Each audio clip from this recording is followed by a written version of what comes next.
안녕하세요. 저는 40대 중반 여성으로 작은 회사를 운영하고 있는 대표이자 한 가정에서 엄마로 살고 있는 여자입니다. 남부럽지 않은 부유한 가정에서 태어나서 공부하는데 큰 어려움도 없었고, 아버지는 큰 규모로 회사를 운영하고 있는데 그 밑에서 작은 부분을 담당하고 있는 계열사를 운영하기 때문에 사업도 안정적입니다. 그룹의 대표가 아버지다 보니까 흔히 말하는 갑질도 당하지 않고 무난하게 회사를 운영할 수 있습니다. 결혼할 때도 남들이 부러워할 정도로 성대한 규모로 진행했습니다. 결혼할 때 시아버지에게 외제차 한 대 뽑아드리고 남편에게는 5천만 원짜리 시계를 선물했으며 가전 제품만 1억 넘게 구매했으니 말입니다. 결혼 생활에서도 당연히 어려움이 없었습니다. 금전적인 문제가 없다 보니 다툴 일이 없었고 항상 저희는 풍족하게 살아갈 수 있었습니다. 하지만 서로가 바쁘다 보니 저희는 결혼 5년이 지나도록 아이를 갖지 못하다가 늦게 제가 임신을 하게 되었습니다. 남편은 제가 임신했을 때 정말 좋아했지만 사실 저는 그렇게 바라던 바가 아니었습니다. 저는 아기를 키우는 것보다 회사 일을 하는 게 더 적성에 맞았기 때문입니다. 회사 일하면서 다른 회사 대표들도 만나고 임원들과 만나서 회의하고 업무를 하는 것도 좋아하고 그렇게 일하는 와중에도 틈틈이 친구들도 만나는 생활이 더 좋기 때문입니다. 저는 밖에서 활발하게 사람을 만나고 일하는 것이 좋았지 애들 키운다고 하루 종일 집에만 있어야 하는 신세는 정말 따분하고 별로라고 생각했습니다. 그러나 결혼을 했으니 가정을 이어나가려면 자연스럽게 아기가 있어야 하는 건 당연한 것이기 때문에 기분 좋게 태교도 하면서 미래 아이들에 대한 꿈을 키워나갔습니다. 점점 배가 부르고 이 아이들을 잘 키워야겠다는 생각에 어쩔 수 없이 남편과 한방을 쓰지 않았습니다. 남편도 직장 일로 허구한 날 바쁘다는 핑계를 대며 술을 마시고 오더니 임신 중에 저랑 한마디 말도 없이 직장에 사표를 내고 뜬금없이 개인 세무사 사무실을 내게 되었습니다. 물론 개인 사무실을 가지고 있는 세무사가 돈도 많이 벌 수가 있고 좋다고도 할 수 있지만 저는 돈보다는 명예를 중요시했기에 다니고 있던 대기업을 더 다니길 바랐죠. 어차피 저희 집에 돈이 많은데 왜 그렇게 돈에 집착하는지 이해가 안 됐고 게다가 이렇게 한마디 상의도 없이 다니던 회사를 그만둘 수 있냐고 남편한테 따지게 되면서 심하게 다투었습니다. 남편이 세무사 개업을 하고 나니 퇴근도 예전보다 훨씬 더 늦어지고 술자리를 하는 경우도 훨씬 더 많았습니다. 물론 세무사라는 직업이 여러 사장님들과 친하게 지내야 하고 어떤 면에서는 무기도 있어야 할 수도 있으니까 이해하겠지만 그 빈도가 너무 잦아서 내심 남편에 대한 의심이 커지고 있었습니다. 아니나 다를까 꼬리가 길면 밟히기 마련이고 어느 날 남편이 외도한다는 사실을 주변인에게 듣고는 도저히 억울해서 잠을 잘 수가 없었습니다. 이 일을 그냥 넘어가면 안 되겠다는 생각에 당시 심부름 센터를 통해 남편의 외도 현장을 목격하고 증거를 잡아내려고 했습니다. 남편은 자기보다 10살 어린 여자와 연애를 하고 있었고 둘이서 술을 마시거나 영화를 보는 것은 물론 숙박업소까지 드나들면서 사랑을 나누는 걸 알게 되었습니다.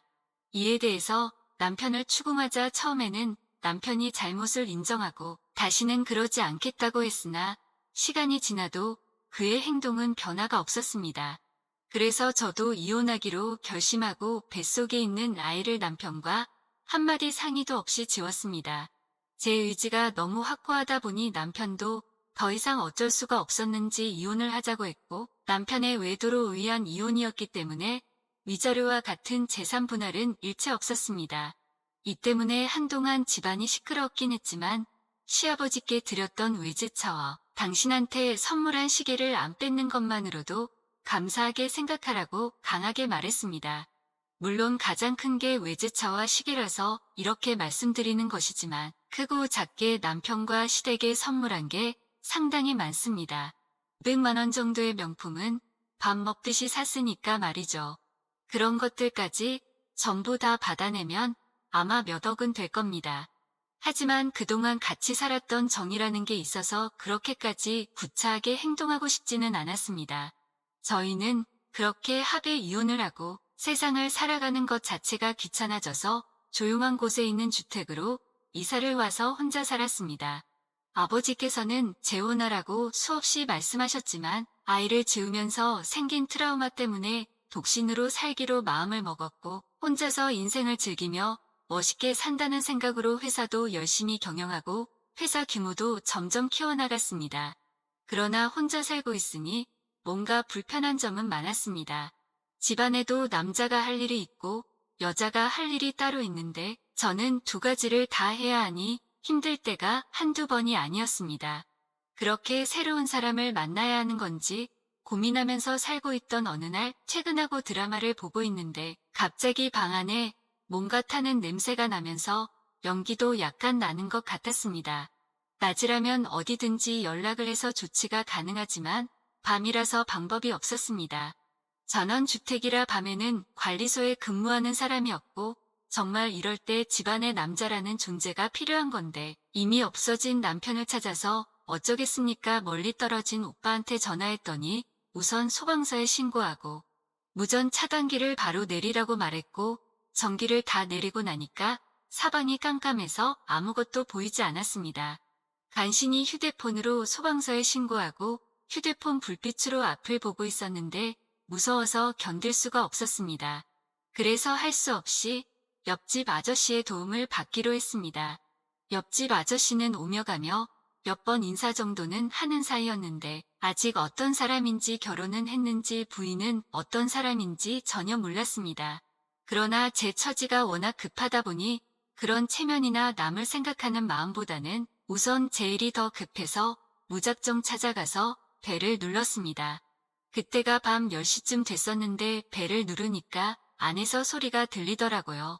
이윽고 문을 열어주는 나이는 저와 비슷한 또래의 남성이었고 방금 샤워를 하고 나왔는지 머리가 다 젖어 있었고 남자들이 많이 쓰는 로션 냄새가 많이 났습니다. 그 남자는 저를 보더니 죄송하다며 씻고 있어서 제대로 못 들었다고 사과를 하더라고요. 머리를 극적거리며 웃는 모습이 참 순수하고 괜찮은 사람처럼 보였습니다. 저는 그에 대한 짧은 첫 인상만 느끼고는 지금 저희 집에서 타는 냄새와 연기가 나는데 도저히 뭐 때문에 그런 건지 모르겠다며 자초지종을 말하고 그 남자는 알겠다면서 잠깐만 기다리면 가겠다길래 저는 집에 가지 않고 대문 앞에 서서 그 남자가 살고 있는 집에 거실을 이리저리 둘러봤습니다. 집안은 대체로 깔끔했고 집안의 분위기가 딱 봐도 남자 혼자는 집처럼 보이더라고요.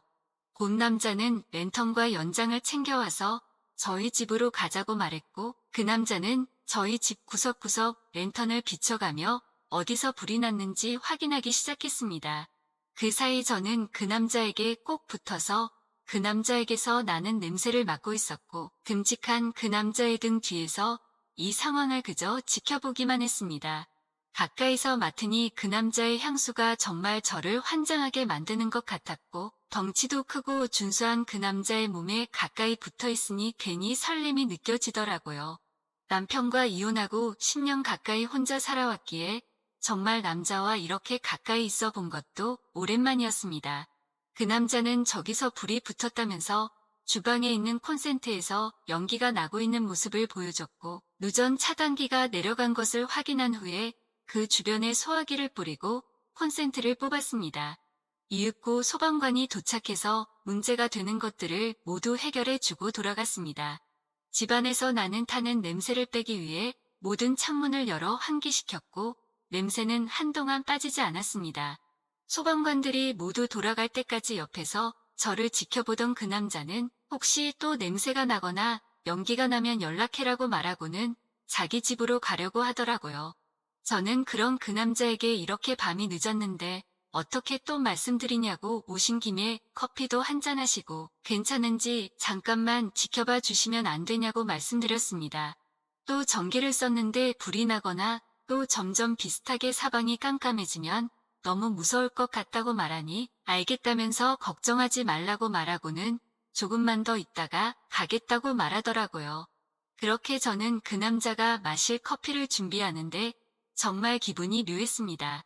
남편과 이혼하고는 우리 집에 처음으로 남자가 왔다고 생각하니 이상한 생각마저 느껴졌습니다. 밖에서 만난 남자는 절대 집으로 데리고 오지 않는다는 나름의 철칙이 있었기 때문에 이렇게 저희 집에 온 남자는 이혼하고 나서 처음이었고, 그동안 새로운 남자와 호텔에서 함께 밤을 보낸 적은 있지만 집에서 이렇게 밤늦게 남자와 둘이서 있었던 적은 처음이었습니다. 커피를 준비하고 있는데 그 남자는 저에게 남편은 아직 퇴근 안 했냐고 묻더라고요. 저는 부끄러웠지만 솔직하게 이혼하고 지금 혼자 살고 있다고 말했습니다. 저는 그 남자에게 똑같이 사모님은 어디 가셨냐고 물어보니 그 남자도 웃으면서 사실 자기도 이혼하고 조용한 곳에 와서 혼자 살고 있다고 하더라고요. 우리 둘 다 처지가 똑같다면서 서로를 보면서 한참을 웃었습니다. 아까 전에 그렇게 어두운 데에서도 능수능란하게 잘 대처하시던데 혹시 이런 쪽으로 전문가냐고 물었더니 그런 게 아니라 이쪽 주택 단지가 전기가 약하다고 가끔씩 그렇게 전기가 나가는 일도 많고 전기 화재가 생긴다고 하더라고요. 이 주택 단지를 지었던 시공사가 뭘 잘못했는지 전기 콘센트가 다 약하다고 하더라고요. 그래서 집집마다 따로 전기 시공을 다시 하는 경우가 많다고 저희 집도 시간 내서 콘센트를 모두 교체하라고 말하더라고요. 이렇게 차 한 잔 마시고 고맙다는 인사를 10번도 더 하고 보내드렸습니다. 그 남자는 현관을 나서면서 혹시 전기가 아니더라도 집안에 뭐 고칠 것 있으면 말해달라며 이웃사촌이 좋은 게 다 이런 거라고 말씀하시고는 떠나시더라고요. 짧은 시간이었지만 그 남자는 정말 좋은 분 같았습니다. 그날 이후로 회사에서 일할 때도 그렇고 집에 돌아와서도 그 아저씨 생각이 자주 나더라고요. 그러던 어느 날 회사 거래처에서 전복을 한 상자 받게 됐는데 가끔 이렇게 거래처에서 선물들을 보내곤 합니다. 이쪽 업계에서는 서로 선물을 주고받는 게 관례잖아요. 아무리 이런 거 하지 말라고 해도 사실은 다 하거든요. 굉장히 큰 전복 상자였습니다. 아마 택배로 오지 않았다면 저 혼자서는 들 수도 없을 만큼 많은 양이었습니다. 마침 그때가 토요일이었고 양도 많아 혼자 다 먹을 수도 없어서 옆집 아저씨 좀 드리겠다는 생각으로 전복을 맛있게 요리해서 맥주와 함께 옆집 배를 누르고 들어갔더니 아저씨는 청소 중이라면서 집이 지저분하다고 하더라고요. 그래서 전복 좀 드시고 하라고 요리해서 가져왔다고 했더니 자기 집은 너무 지저분하다고 저희 집에서 먹으면 안 되냐고 말하더라고요. 그래서 저희 집으로 와서 전복에다가 술을 한잔 하는데 그 아저씨는 자기 집을 정리하느라 아직 식사를 못했다면서 정말 맛있게 드시는 것이었습니다. 제 남자가 아닌 다른 남자지만 맛있게 먹는 걸 보니 너무 기분이 좋았습니다. 도대체 뭘 청소하길래 그렇게 대청소를 하고 있냐고 물었더니 전부인이 남기고 간 짐들을 모두 버리려고 하는데 생각보다 양이 많아서 정신이 없다고 하더라고요. 겉보기에는 별로 없는 것 같아도 한번 이걸 끄집어내기 시작하면 끝도 없어진다나 뭐라나 그렇게 심심한 이야기들을 나누면서 술을 마셨습니다. 원래 저는 그렇게 술을 잘 마시는 스타일이 아니었는데 사업하면서 사장님들과 함께 술자리를 하다 보니까 자연스럽게 술을 잘 마시게 됐습니다. 웬만하면 남자한테 술이 밀리지 않는다고나 할까요? 집에 있는 맥주를 모두 마셨지만 그 양이 너무 모자라서 거래처에서 선물로 받은 고급 양주를 꺼내니까 아저씨는 이거 굉장히 비싼 술인데 어디서 났냐고 너무 좋아하더라고요. 그렇게 저희 둘은 술을 제법 마셨습니다. 술이 한 잔 들어가니 모두가 전 남편 전 마누라와 이혼하고 그 불만에 대한 말들이 자연스럽게 나왔고 그 아저씨와 장단이 잘 맞았고 공감도 많이 됐습니다. 이렇게 술이 들어가니 그 아저씨는 술이 약한지 금방 취하는 것 같았습니다. 그러더니 그 자리에 그대로 쓰러지길래 저는 저희 방으로 옮겨서 잘 수 있게 만들어줬습니다. 그 사이에 저는 술 먹던 상을 모두 정리하고 거실에 있는 소파에 누웠는데 도저히 잠을 잘 수가 없었습니다. 비록 이혼한 여자이지만 옆집에 사는 제법 괜찮은 남자가 제 방에서 저렇게 잠을 자고 있다고 생각하니 괜히 신경 쓰이고 믿어지지 않았고 자는 모습을 보니까 굉장히 귀엽게 보이더라고요. 생각보다 순하고 착한 데다가 어떤 면으로는 남자 같은 면이 있어서 마음이 많이 끌렸습니다. 에어컨을 틀어두면 감기 걸릴까봐 에어컨을 껐더니 땀을 흘리더라고요. 그래서 이래서는 안 되지만 윗도리를 벗겨드리고 양말도 벗겨드렸습니다. 그런데 그 순간 남자가 잠꼬대인지 일부러 그러는지는 몰라도 몸을 뒤척거리면서 저를 와락 안고는 침대에 눕히더라고요. 그러고는 다시 그 남자는 잠들었는데 더 움직이면 깰까봐 저도 그대로 그 남자 옆에 가만히 누워 있었습니다. 가슴이 두근거려서 가만히 있을 수가 없었습니다. 그 사이에 저도 모르게 저의 한쪽 팔이 그 사람의 가슴 위에 올라가 있었으며 마주보고 숨 쉬는 숨결을 그대로 느낄 수가 있었습니다. 정말 그 순간을 참는데 환장할 지경이었습니다. 너무 참기가 힘들어 눈을 뜨고는 그 남자를 가만히 쳐다보고 있었습니다. 어느새 저의 손은 그 남자의 아랫도리로 향했고 그곳을 계속 만지고 있으니 옆집 아저씨는 잠에서 깼고 자신의 아랫도리가 잔뜩 화가 나 있는 걸 보고는 깜짝 놀라더니 이윽고 곧바로 상황을 파악하고는 저의 행동에 맞춰주더라고요. 그렇게 저는 그 남자와 입을 맞춘 후에 정말 깊숙한 사랑을 나눴습니다. 오랜만에 나눠보는 남자와의 육체적인 사랑은 달콤했습니다. 옛날 남편과는 완전히 다르다는 걸 느꼈습니다.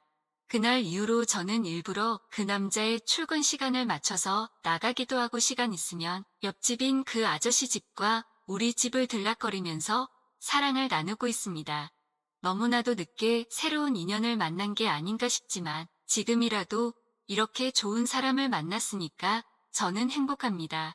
이제 그 사람과 재혼을 생각하고 있는데 앞으로 어떻게 될지 모르겠지만 저희의 앞날을 응원해 주시면 감사하겠습니다. 오늘의 사연은 여기까지입니다. 구독과 좋아요는 큰 힘이 됩니다. 좋은 하루 보내세요.